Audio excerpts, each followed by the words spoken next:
इसका जो फैब्रिक है वो ऑर्गेन्जा सिल्क फैब्रिक है।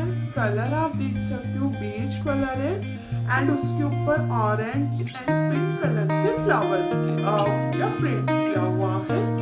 और इस तरीके की 3/4 स्लीव्स आपको देखने को मिल जाएगी। अंदर की साइड प्रॉपर कॉटन की लाइनिंग अटैच है। बैक में टैसल्स दिए हुए हैं टाई अप करने को। साइज मेरा मीडियम है। फ्लेयर काफी अच्छा है इसमें एंड नीचे भी आपको ना इसमें गोटे की डिटेलिंग देखने को मिल जाएगी। क्वालिटी ना बहुत ज्यादा अच्छी है। Simple sober stylish partywear casual कहीं पे भी आप इसे स्टाइल करो काफी अच्छा सूट है।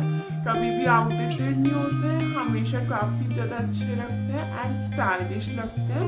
तो इस तरीके की इसमें कुर्ती आई है। इसमें आपको इस तरीके की रेयन की पैंट